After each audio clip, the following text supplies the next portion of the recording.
할렐루야 빛나는 인생입니다. 오늘은 요한복음 8장 12절에서 20절 생명의 빛에 대해서 묵상해 보겠습니다. 오늘은 드디어 2월 1일 거를 하는데 이제 새 책을 하나 띄고 새로운 거를 이제 하고 있죠. 감사하게도 제가 한 달 동안에 30거를 녹화를 했다는 게 너무나도 감사하네요. 중간에 이제 어느 정도 하다가 그만둘 줄 알았는데 그래도 약속한 거니까 약속을 하면 또 우리가 약속을 지키게 되잖아요. 저는 또 책임감이 또 강한 사람이라서 또 많은 조금 한두 명이라도 보고 있다라고 알고 있으면 제가 또 그 약속을 지키기 위해서 이제 끝까지 하는 사람이기 때문에 이게 5년 동안에 할 수 있을지 모르겠지만 그래도 한번 최선을 다해서 해보겠습니다. 그리고 생명의 삶 이게 보니까 개정 개혁도 있고 우리말 성경도 있더라고요. 저는 큰 글자 눈이 좀 노안이어갖고 작은 글씨가 안 보여갖고 그동안에 큐티를 안 했었거든요. 안 했는데 사실은 뭐 큐티를 그렇게 뭐 해야 되는 저 같은 경우는 이제 이유를 잘 모르겠더라고요. 물론 하면 좋죠. 하면 좋은데 그래서 이제 뭐 안 했었는데 개정 개혁만 저번에 사갖고 왔더니 개정 개혁만 있는 줄 알았더니 우리말 성경도 있더라고요. 대다수 사람들이 우리말 성경을 보기 때문에 이번에는 우리말 성경을 사갖고 왔습니다. 사실 저는 뭐 개정 개혁이 하도 익숙해 있기 때문에 좀 좀 좋더라고요. 그리고 옛날에 이렇게 나왔던 성경이잖아요. 좀 구할 수 없는데 막 한자로 있던 성경도 있고 그 이전에 아주 고어체로 나온 성경이잖아요. 그것도 구할 수 있으면 구해서 보고 싶은 그런 또 왜냐면 또 그거 개정 개혁이 주는 또 은혜가 있고 우리말 성경이 주는 은혜가 있고 너무 또 쉽게 표현해 놓다 보니까 성경 우리가 너무 익숙한 어렸을 때부터 그 구어체 뭐 이런 고어체 막 이런 것에 익숙해 있다 보니까 성경의 권위가 조금 이렇게 떨어지는 것 같은 왠지 그런 느낌 그런 것도 있고 뭐 원래 암기하고 있던 거 이왕 암기하는 거 뭐 옛날에 익숙했던 그 말로 암기하는 게 좀 더 이렇게 뭐랄까 와닿을 수도 있다. 이것도 우리가 한자어를 많이 사용하죠. 한자어라는 게 많은 의미를 그 단어 안에 또 내포하고 있기 때문에 또 우리말 성경으로 풀어놓은 거랑 또 다른 의미로 전달될 때가 많아요. 그 느낌과 어감이 있어요. 그러나 우리가 이제 다 같이 우리말 성경을 대부분 많이 가지고 있기 때문에 그래도 쉬운 게 좋죠. 쉽다고 해서 성경은 결국 쉽지가 않아요. 다 아무리 풀어놔도 성경 자체는 쉬운 게 아니기 때문에 한번 풀어보겠습니다. 예수께서 사람에게 다시 말씀하셨습니다. 이미 이제 말씀했는지라 뭐 이런 식으로 되죠. 거기는 옛날에 이제 그렇게 썼는 것 같아요. 학자층이나 유식한 뭐 그런 한자어를 좀 배운 사람들은 예수께서 사람에게 다시 말씀하셨습니다. 나는 세상의 빛이다. 누구든지 나를 따르는 사람은 어둠 속에 다니지 않고 생명의 빛을 얻을 것이다. 바리새파 사람들이 예수께 말했습니다. 당신이 당신 자신에 대하여 증언하니 당신 증언은 진실하지 못하오. 예수께서 대답하셨습니다. 비록 내가 나에 대하여 증언한다 해도 내 증언은 참되다. 나는 내가 어디에서 와서 어디로 가는지 알기 때문이다. 그러나 너희가 내가 어디로 왔는지 모르지도 모르고 또 어디로 가는지도 알지 못한다. 너희 사람의 기준대로 판단하지 말고 나는 어느 누구도 판단하지 않는다. 그러나 내가 판단한다 해도 내가 내린 판단은 옳다. 그것은 내가 혼자가 아니라 나를 보내신 아버지와 함께 하기 때문이다. 너희 율법에도 두 사람이 증언하면 참되다 하고 기록되어 있다. 내가 나 자신을 위한 증인이요 나를 보내신 아버지 또한 나에 대한 증언하신다. 그러자 그들이 예수께서 물었습니다. 당신의 아버지는 어디 있어? 예수께서 대답하셨습니다. 너희는 나도 모르고 내 아버지도 모른다. 너희가 나를 알았더라면 내 아버지도 알았을 것이다. 이것은 예수께서 성전에서 가르치실 때 헌금함 앞에서 하신 말씀입니다. 그러나 아직 예수의 때가 되지 아니하였기 때문에 예수를 잡는 사람이 아무도 없었습니다. 예. 아무래도 좀 읽기가 좀 쉽죠? 그러나 또 이 말씀에 아무리 또 우리만 쉬운 성경이라 할지라도 그 담긴 의미나 이런 것들은 또 영적인 내용과 육적인 내용이 이렇게 뒤섞여 있다 보니까 어렵죠. 예수께서 사람에게 다시 말씀하셨습니다. 나는 세상의 빛이다. 누구든지 나를 따르는 사람은 어둠 속에 다니지 않고 생명의 빛을 얻을 것이다. 본인은 이제 생명의 빛이라고 말씀하세요. 예수님은 자신을 말씀이라고 하시고 빛이라고 하셨죠. 근데 이 빛은 빛인데 보이지 않는 빛이죠. 곧 영적인 빛. 예수님이 빛이라고 딱 해서 빛 탁 나시면 다들 뭐 예수를 안 믿을 사람이 없겠죠. 근데 예수님이 빛이라고 한 빛, 어둠을 이렇게 밝혀내시죠. 그러니까 사단과 어둠의 세력들을 예수님 빛이기 때문에 예수님이 성령이 우리에게 임재하지 않으면은 성령이 말씀하신 이렇게 우리가 임재가 안 되면은 어둠의 것이 이렇게 나타내기 어둠을 이렇게 우리가 분별하기가 쉽지 않아요. 그래서 성령이 임재하면 가장 먼저 보이는 게 뭐냐면은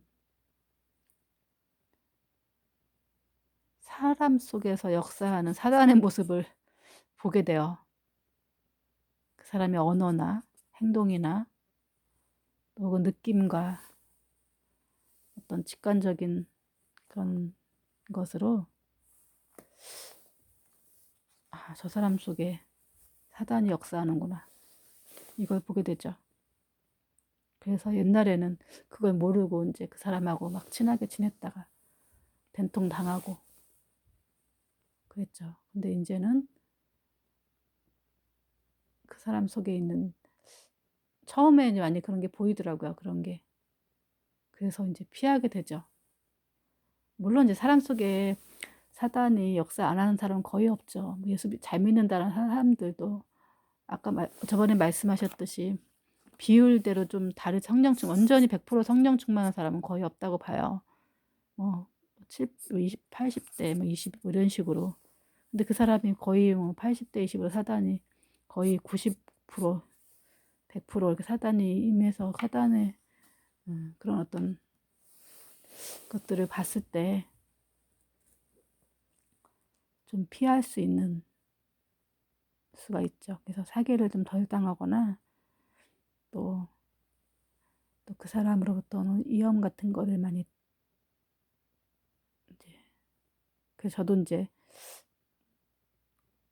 그 사람이 되게 순진하고 순수하고 그런 사람인 줄 알았는데 그 친구한테 돈을 빌려줬다가 좀 떼었어요. 떼었는데 그때는 잘 몰랐는데 좀 받을 수 있을 거라고 생각을 하기도 했었는데 어느 순간 이제 뭐 기도하다 이렇게 보니까 그 안에 이제 사단이 이제 가득한 거를 보고 돈 받을 생각도 하지 않고 그냥 그 친구하고 연락을 딱 끊어버렸어요. 꽤 큰 액수인데도 불구하고 왜냐하면 그 안에 천사를 가장한 어떤 큰 사단이 그런 것이 있기 때문에 걔를 통해서 역사한다는 걸 알기 때문에 걔 옆에 있다가는 끊임없이 나를 또 이렇게 속이고 또 돈을 뜯어내려고 한다는 거를 알기 때문에 걔한테 휘둘리지 않기 위해서 제가 이제 끊어버렸어요. 큰 돈을 다 탕감하고. 그럴 만큼 물론 이제 예수 안 믿는 사람 중에서도 정말 양심이 살아있고 괜찮은 사람들이 많이 있죠. 그런 사람들은 피하지 않죠. 그러나 이제 보면은 아주 순진한 척하면서 속이는 이제 영이 있죠. 그런 식으로. 그게 분별이 안 되면은 보통 속죠. 그래서 영적인 눈이 생겨야, 그러니까 성령이 비추셔야 우리가 이제 그런 어떤 어둠의 세력들을 보게 돼요. 영적으로요. 예수님은 이제 그 말씀을 하시는 거죠. 생명의 빛을. 예수를 이제 영접하고 임재가 되면은 우리가 성전이 되면은 생명의 빛을 얻죠. 나를 따르는 사람은 어둠 속에 다니지 않고 생명의 빛을 얻을 것이다. 그러니까 예수를 따르는 사람, 예수를 믿는 사람, 예수가 영접한 그 성령 충만한 사람들은 생명의 빛을 얻는. 점점 이제 그런 것들이 이제 그런 것에서 벗어나면은 이제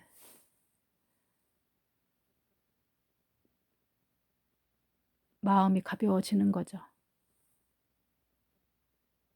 그리고 가볍고 생명의 빛, 우리가 생명의 어둠이 이제 몰려가는 거죠, 우리한테. 예수 그리스도가 내 안에 있는 죄도 내 안에 있던 사단의 모습도 보게 하시는 거죠. 남의 죄만 보면 되는 것이 아니라, 그래서 우리가 오랫동안 기도해야 되는 게 뭐냐면, 처음에 남의 죄를 많이 보다가 결국 내 죄를 봐야지. 그래서 내 눈에 있는 들보를 빼라고 하잖아요. 그래서 남의 눈에 이제 처음에 교회들이 이제 성령 사역하는 대부분의 교회에서 기도 이제 하다 보면 이제 눈이 밝아지니까 서로에 있는 모습 속에서 그 안에 있는 사단의 역사하는 걸 봐요. 그러다 보니까 서로 이제 좀 약간 피하는 그런 것들도 있고. 근데 중요한 건 내 안에 있는 죄를 못 보면은, 그래서 서로 이제 분열하고 또 나가기도 하고. 근데 중요한 건 내 안에 죄를 봐야 되죠. 근데 한 기도 시작한 지 한 3년 미만은 남의 죄를 많이 보고 그 이후 이상 되면은 내 죄를 보게 되는 것 같아요. 그래서 기도를 오래 해야 된다. 예. 그래야 내 죄를 보고 내 죄에 내 안에 있는 죄성. 그 사단은 계속 끊임없이 다른 사람들의 죄를 고발하지만 하나님은 이제 내 죄를 보고 내 죄를 회개할 때 우리는 누구나 죄성이 가지고 있는 사람이라서 누구를 정죄하고 이럴 만한 자격은 없다. 그러나 또 아주 교묘하게 아주 저거한 사람들은, 사기꾼들이 아주 이런 것들은 피하고 완전히 사당사에게 장악돼서 뭐 그런 거 있잖아요. 누군가 사기꾼은 또 타고난 게 있잖아요. 그러면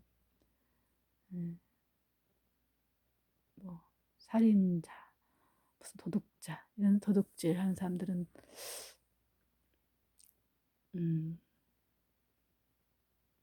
그런 것들을 그 사람들은 피하는 게 좋죠.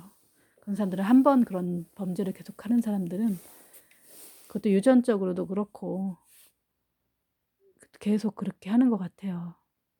그런 사람들은 회개하기가 좀 힘들기 때문에 어지간하면 사기를 치거나 도둑질하거나 뭐 강도를 하거나 이런 사람들은 좀 피하는 게 아무래도 좀 자신한테 이제 덜 위험하니까. 그러나 이제 뭐 일반 사람들은 그런 거 없이 사는 사람들은, 그래도 양심의 빛이 있어서 양심에 따라서 생활하는 사람, 하려고 하는 사람들은 그래도 많은 가능성이 있어요. 그래서 그런 사람들은 우리가 전도를 할 수 있는 대상이기 때문에 사랑으로 덮어주고 내 안에도 그런 모습이 있다라는 것을 생각하면서 우리가 정죄할 수 있는 없다라는 거죠.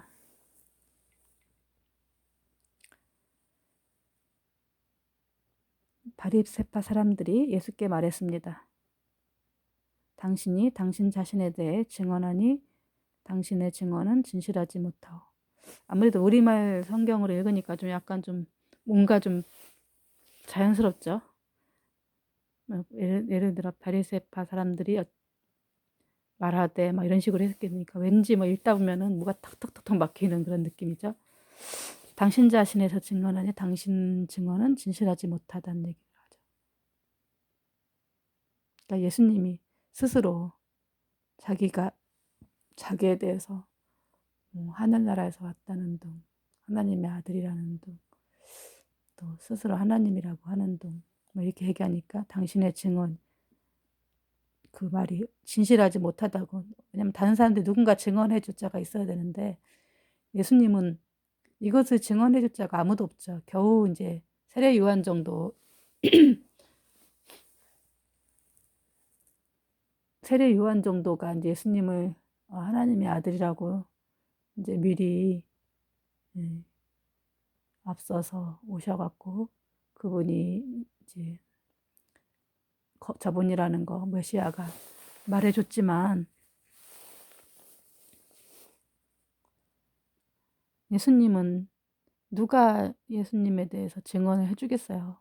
본인 스스로 얘기해야 되는 거지. 예수께서 대답하였습니다. 비록 내가 나에 대해 증언한다 해도 내 증언은 참되다. 나는 내가 어디에서 와서 어디로 가는지 알기 때문이다. 그러나 너희는 내가 어디에서 왔는지 모르고 또 어디로 가는지도 알지 못한다. 네. 예수님은 왜 이렇게 말씀하셨을까요? 본인이 그들에 의해서 죽임을 당할 것을 알면서도 꿋꿋이 자기에 대해서 증언하죠. 제 생각에는 뭐 여기 나타나진 않지만 제자들을 이렇게 불렀을 때 제자들에게 자신에 대해서 이렇게 글로 쓰게끔 했을 것 같아요. 이제 그래야 이 말씀이, 왜냐하면 말씀 자체가 굉장히 세세하기 때문에 이런 것을 글 수 있는 학식과 이런 것들이 갖춰져 있는 자들을 또 불러서 예수님이 이제 자신의 이제 말을 받아 적게 하시고 오늘날 성경으로 나타나지 않았을까 하는 생각이 제 생각엔 들어요. 그래서 항상 예수님 옆에는 기록하는 사람들이 있었겠죠. 더 많은 것이 있겠었겠지만 또 우리에게 이제 알려진 거는 이 정도인데 또 더 많은 뭐 중간에 유실된 것도 있을 것이고 뭐 있지만 이 정도만 해도 예수님에 대해서 우리가 많이 알 수가 있죠. 사복음서 정도만 남아 있어도. 제가 사복음서를 좀 되게 중요하게 생각하는데 우리가 사복음서를 난해하니까 이제 성경이 이렇게 있죠. 창세기부터 요한계시록까지. 사복음서가 중간에 이렇게 있죠. 보면은 이게 사복음서죠. 예수님의 가르침에 대해서 굉장히 저는 중요하게 생각을 해요. 예수님의 행정이라든지 이런 게. 그래서 제가 이제 사복음서에 대해서 책을 쓰고 있는데 되게 오래전부터 썼는데 아직 많이 완성이 한 3분의 1도 안 된 것 같아요. 그래서 오래전부터 쓰고 있었는데 왜 이렇게 생각하냐면 우리가 저번에도 얘기했듯이 사복음서로부터 예수를 믿기 시작해갖고 근거로 해서 결국은 구약으로 돌아가는 비교적 쉬운 그 바울 서신 같은 거든지 이거를 예수님의 말씀과 이런 것들을 딱 이렇게 잘 안 읽죠. 어렵기 때문에 불편한 진실이죠.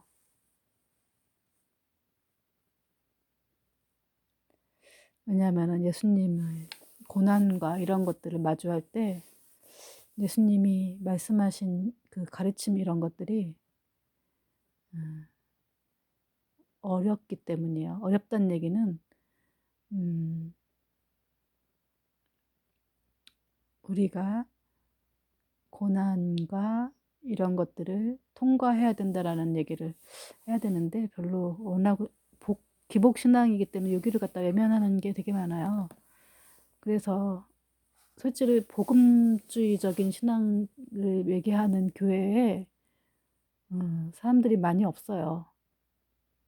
그래서 이제 어떤 교회 목사님 같은 경우는 이 복음적인 십자가 복음이라고 하죠. 십자가 복음을 기초로 해서 다른 성경을 이렇게 봐야 되는데 이 사복음서는 건너뛰거나 잘 얘기하지 않고, 그러니까 옛날에 율법 시대에 있었던 것과 바울 서신가 이렇게 해서 우리가 예수 믿으면 누구나 천국 간다 이런 식으로 구원파가 그런 식으로 신앙생활을 하죠.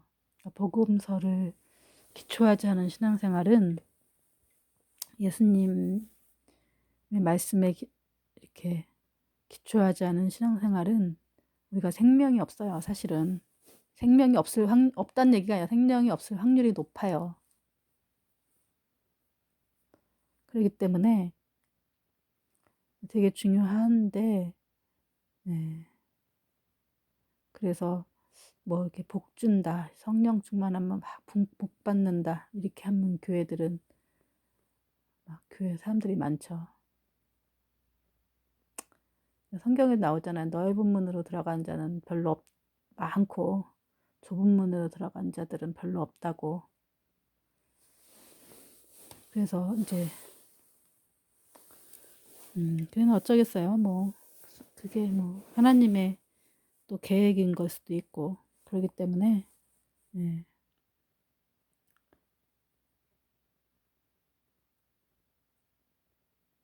너희는 사람의 기준대로 판단하지 나는 어느 누구도 판단하지 않는다. 예.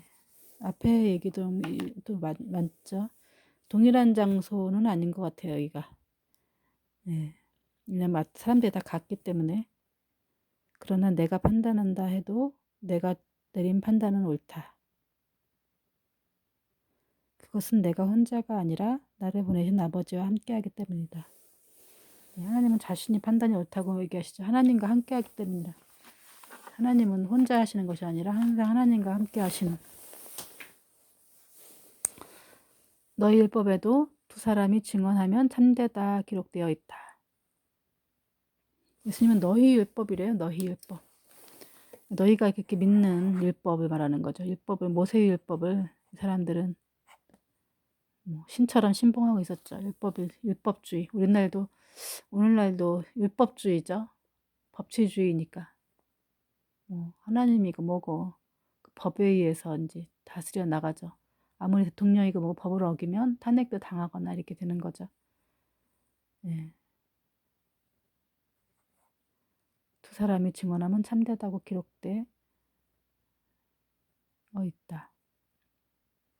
그러니까 증언할 때 두 사람이 증언하면 참되다 기록되어 있다. 내가 나 자신을 위한 증인이요 나를 보내신 아버지 또한 나에 대해 증언하신다. 내 자신을 위한 증언이고 아버지께서 나를 증언한다. 하나님께서.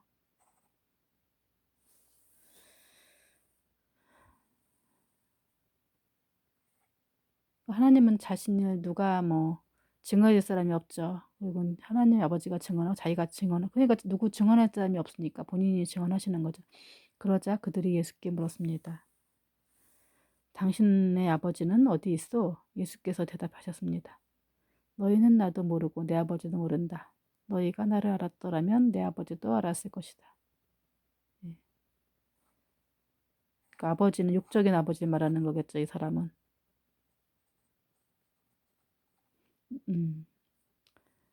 예수님은 하나님을 말씀하신 영적인 아버지. 우리도 육적인 아버지와 영적인 아버지가 있죠. 우리도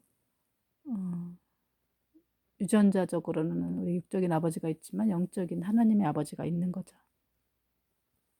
피조물들은 다 하나님의 하나님이 아버지가 되시죠. 참 감사한 게 저는 아버지로부터 뭐 크게 아픔을 당한 적은 없지만 아버지가 이렇게 막 무능하신다랄까?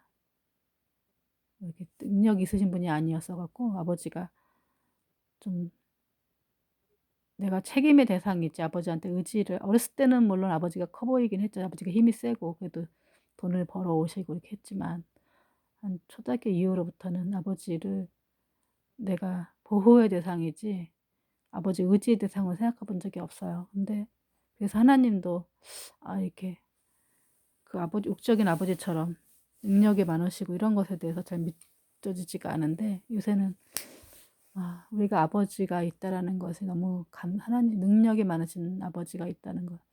우리도 보면은 이건희가 아버지 그러면 내가 얼마나 막 좋겠어요. 근데 그런 것처럼 우리가 모든 세상 만물을 주관하시고 다스리시고 부자이신 하나님 아버지를 우리가 아버지로서 가 있다는 것이 얼마나 감사한지 모르겠어요. 이것은 예수께서 성전에서 가르치실 때 헌금함 앞에서 하신 말씀입니다. 그러나 아직 예수의 때가 되지 않았기 때문에 예수를 잡는 사람이 아무도 없었습니다. 이 말씀은 성전에서 가르치실 때 헌금함 앞에서 한 얘기래요. 헌금함 앞에서.